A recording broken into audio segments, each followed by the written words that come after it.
आज हम बात कर रहे हैं विकास इकोटेक लिमिटेड की और साथ में हम बात करेंगे विकास लाइफ केयर लिमिटेड की। दोनों स्टॉक फिलहाल ₹5 के आसपास है। क्या इस समय इन्वेस्टमेंट करना चाहिए?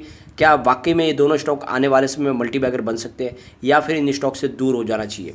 यहाँ पे इनका कारोबार को देखोगे तो लगातार बहुत सारे बिजनेस में एंट्रियाँ की जा रही है और इनका कारोबार तेज़ी से बढ़ भी रहा है। इन्होंने जो रिजल्ट पेश किया था Q3 का वो भी बहुत ही बेहतरीन था। तो अब यहाँ पे Q4 के रिजल्ट की भी डेट आ चुकी है। कैसा रह सकता है Q4 का रिजल्ट, और साथ में राइट इशू जो जारी किया था उसके बारे में भी कंपनी की तरफ से एक बड़ी अपडेट दी गई है। क्या है अपडेट, उसको भी डिस्कस करेंगे और जानने की कोशिश करेंगे ये दोनों स्टॉक क्या आने वाले समय हमें 500 का टारगेट दिखा सकते हैं या फिर इस समय आने वाले समय का इंतजार किए बगैर हमें इनमें से निकल जाना चाहिए। क्या है संभावना आगे इन दोनों पेनी स्टॉक की? वैसे तो ये दोनों स्टॉक दूसरे पेनी स्टॉक से बिल्कुल हटके है और लगातार मैंने कहा भी है कि इसमें आपको इन्वेस्टमेंट करना चाहिए। क्या वही नज़रिया अभी भी है? तो सारी बातों को जानेंगे इस वीडियो के माध्यम से। लेकिन फ्रेंड, उससे पहले अगर आप पहली बार हमारे चैनल पे आए तो चैनल को सब्सक्राइब कर दीजिए, एक बेल आइकॉन दबा दीजिए ताकि जब भी नया वीडियो बने पहला नोटिफिकेशन आपको मिले। वीडियो पसंद आए तो लाइक शेयर जरूर कीजिए। चलो फ्रेंड, वीडियो स्टार्ट करते हैं। मैं हूँ आपका दोस्त SP दवे और हमारे अपने चैनल ऑनलाइन कमाई में आपका बहुत बहुत स्वागत है। सबसे पहले विकास इकोटेक लिमिटेड की बात कर लेते हैं। तो कल स्टॉक ओपन हुआ था 5 पर, इसकी हाई बनी 5.15 की, लो है 5 का और अंत में 5.05 पर क्लोजिंग हुई, जहाँ पे 1% की हमें तेज़ी देखने को मिली। आपको ये भी पता होना चाहिए कि बाजार में कोई तेज़ी नहीं थी। इसकी परफॉर्मेंस अगर देखें तो 1.04 इसका 52 का लो है, 6.90 52 का हाई है। फिलहाल स्टॉक ₹5 के आसपास है, तो बिल्कुल ₹1 का स्टॉक 7 तक जाके आ चुका है। और ये स्टॉक मैंने आपको लगातार सजेस्ट किया जब इसकी प्राइस ₹2 के आसपास थी, 7 तक जाके आया। मैंने प्रॉफिट बुकिंग के लिए भी बोला था, लेकिन अभी भी आप यहाँ पे प्रॉफिट बुक कर सकते हैं अगर आपका नज़रिया शॉर्ट टर्म का है। तो लॉन्ग टर्म वाले बिल्कुल बने रहे, क्योंकि शॉर्ट टर्म में FI की बिकवाली की वजह से मुझे लगता है कि स्टॉक में और भी दबाव आ सकता है, थोड़ी सी गिरावट और हो सकती है। लेकिन यहाँ पे जो सबसे बड़ी अपडेट निकल के आ रही है, कंपनी अपना Q4 का रिजल्ट पेश करने वाली है। डेट डिक्लेयर कर दी गई है कंपनी की तरफ से। तो कंपनी ने दोनों एक्सचेंज को जानकारी दी है कि वो अपना रिजल्ट 6/5/2022 को रिजल्ट डिक्लेयर करने वाले हैं। मतलब 3 दिन बचे हैं, ये रिजल्ट हमारे सामने आ जाएगा और मुझे लगता है इस बार रिजल्ट और भी बेहतरीन रह सकता है। पिछली बार इनके Q3 के रिजल्ट ने चौंकाया था, Q4 बेहतरीन रह सकता है क्योंकि पॉजिटिव संभावना बनी हुई है। काफ़ी इनके कारोबार में वृद्धि देखने को मिल रही है। जैसे कि आपको पता ही होगा, विकास इकोटेक फुटवेयर में ब्रांड में भी एक बहुत पॉपुलर ब्रांड बन चुका है। काफ़ी बहुत सारे ब्रांड के साथ में इनका टाइप है। साथ में इनका एग्रीकल्चर बिजनेस भी बहुत तेज़ी से बढ़ रहा है। केमिकल सेक्टर में भी बहुत ही कंपनी कमाल कर रही है और इनका ट्रेडिंग डिवीज़न भी है। साथ में कंपनी ऑटोमोबाइल पार्ट्स के लिए भी कामकाज करती है। कंपनी PVC पाइप भी बनाती है। बहुत सारे इनके कामकाज है और बहुत सारे कामकाज में इनकी मोनोपोली है और इसीलिए कहता हूँ कि इसमें आपको निवेश करना चाहिए। अगर आप देखोगे तो यहाँ पे स्टॉक के अंदर गिरावट की वजह बनी थी इनके रेवेन्यू में लगातार गिरावट। आपने देखा होगा पिछले दिनों तो लगातार गिरावट रही है। 2017 में इनका 371 करोड़ रुपये का रेवेन्यू था, 2018 में घटकर 232 करोड़ रुपये तक आ गया। 2019 में थोड़ी सी बढ़ोतरी हुई, 245 करोड़ रुपये का रेवेन्यू मिला कंपनी को, लेकिन 2020 में फिर से गिरावट हुई और 192 करोड़ रुपये का रेवेन्यू हुआ। 2021 आते थे इनका रेवेन्यू घटकर 116 करोड़ रुपये तक आ गया और इसी वजह से लगातार स्टॉक की गिरावट होने लगी। और लेकिन फिर इसके बाद में इन्होंने जो Q3 का रिजल्ट पेश किया बहुत ही बेहतरीन किया, रेवेन्यू प्रॉफिट में बढ़ोतरी हुई और इस वजह से कहता हूँ कि अब कंपनी दौड़ेगी। पिछली बार ये कंपनी लॉस में थी, इसी वजह से इसकी प्राइस गिरी। अगर इनके प्रॉफिट को भी देखें तो 2017 में 23 करोड़ रुपये का इनको प्रॉफिट था, 2018 में बढ़कर 26 करोड़ रुपये हुआ, 2019 में 16 करोड़ रुपये का प्रॉफिट हुआ और 2020 में मात्र 1 करोड़ रुपये का प्रॉफिट रह गया। 2021 से कंपनी 14 करोड़ रुपये के लॉस में आ गई और ये इस वजह थी कि कंपनी की शेयर प्राइस गिरी। लेकिन फिर से इन्होंने जो Q3 में रिजल्ट पेश किया वो बहुत ही बेहतरीन था और इसीलिए ये आंकड़े अब यहाँ से पॉजिटिव बन सकते हैं और यहाँ पर आपको निवेश करना चाहिए। मुझे लगता है कि आने वाले समय में ये आपको बहुत ही शानदार रिटर्न स्टॉक दे सकता है।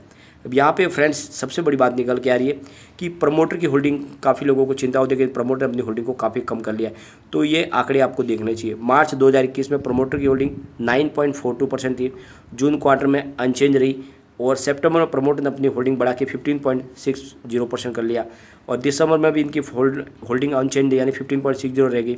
मार्च में फिर से इन्होंने अपनी होल्डिंग को कम किया, 9.47% कर लिया है।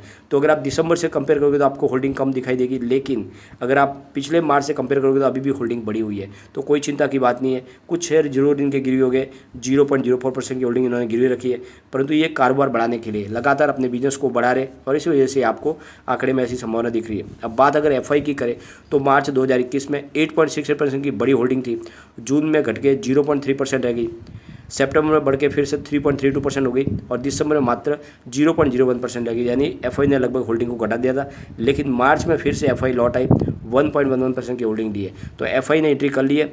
ये स्टॉक कमाल कर सकता है। मुझे लगता है कि आने वाले समय एक बड़ा मल्टीबैगर बनेगा। जिस तरह से कंपनी ने ठाना है कि 2023 तक पूरी तरह से कर्ज मुक्त हो जाएगी, सारे कर्ज को अपने को चुकाने की उन्होंने प्लानिंग शुरू कर दी है, काफ़ी कर्ज चुका चुके हैं, ये कंपनी कमाल करेगी। यहाँ पे अगर देखो तो कम्युनिटी सेंटिमेंट स्टॉक के साथ बना हुआ है, 100% बाई की कॉल है। एक बार इसके पिवट लेवल को चेक कर लेते, तो यहाँ से अगर स्टॉक गिरेगा तो 4.98 का फर्स्ट सपोर्ट है, ये सपोर्ट उड़ा 4.92 तक स्टॉक जा सकता है। तीसरा सपोर्ट 4.83 का निकल के आ रहा है। ऊपर की तरफ मूव करने पे 5.13 का फर्स्ट रेजिस्टेंस है, इसको ब्रेक किया तो फिर 5.22 तक स्टॉक जा सकता है। तीसरा रेजिस्टेंस 5.28 का निकल के आ रहा है। तो बिल्कुल आपको निवेश करना चाहिए, सिर्फ long term investor. Short term investor फिलहाल अवॉइड करें पेनी स्टॉक को।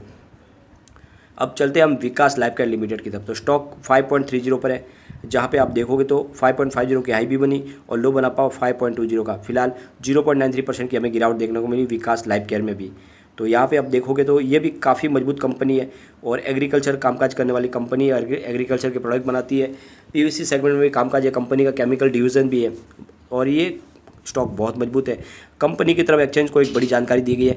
इन्होंने 30 तारीख को अपने कमेटी की मीटिंग रखी थी और इसमें जो इन्होंने राइट इशू जारी किए थे उसके जो भी पेमेंट बकाया है उसके लिए इन्होंने नोटिस इशू करने की बात कही है। वो कंपनी अब जो है फाइनल पेमेंट के लिए नोटिस इशू करेगी और जिसने भी राइट इशू के माध्यम से शेयर लिए और इनको शेयर अलॉट हुए उनको सारा का सारा पेमेंट चुकाना होगा। 2.38 52 वीक का लो है, 7.95 52 वीक का ये फिलहाल स्टॉक 5.25 पर है। ऊपर के लेवल से काफ़ी करेक्ट हो गया है, लेकिन अभी भी पेनी स्टॉक में गिरावट की संभावना बनी हुई है। उसके पीछे वजह है एफआई की बिकवाली। तो सिर्फ लॉन्ग टर्म इन्वेस्टर फिलहाल इन स्टॉक में बने रहे, शॉर्ट टर्म इन्वेस्टर अभी इस समय एंट्री बिल्कुल ना करें।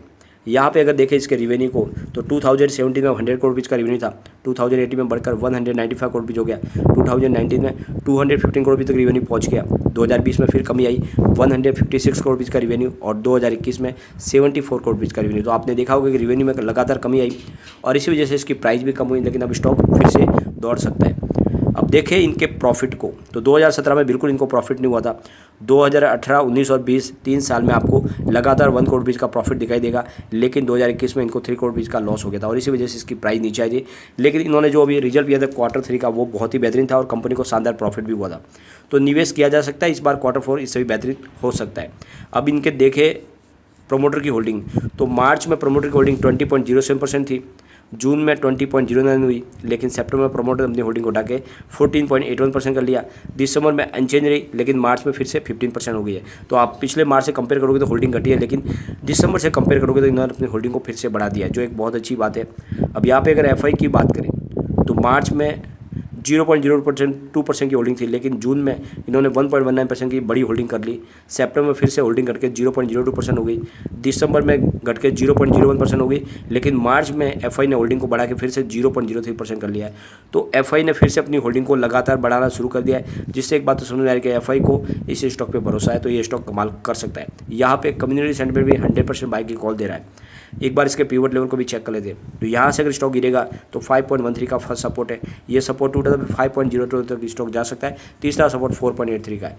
ऊपर की तरफ मूव करने पे 5.43 का फर्स्ट रेजिस्टेंस है, इसको ब्रेक कर लिया तो फिर 5.62 तक स्टॉक जा सकता है। तीसरा रेजिस्टेंस 5.73 का निकल के आ रहा है। तो बिल्कुल लॉन्ग टर्म इन्वेस्टर करें, ये दोनों स्टॉक कमाल करने वाले, ये ऐसे स्टॉक है जो आने वाले समय एक बड़ा चमत्कार कर सकते हैं और मुझे लगता है कि आने वाले 5 साल में ये 500 को आराम से टच कर सकते हैं, क्योंकि लगातार इनका बिजनेस बढ़ रहा है और जिस तरह से इनके रिवेन्यू और प्रॉफिट में बढ़ोतरी हो रही है, मुझे लगता है ये कमाल करेंगे स्टॉक। तो इनमें निवेश करके सिर्फ लॉन्ग टर्म इन्वेस्टमेंट करें, कम से कम 3 साल से नजरिया हो तभी करें।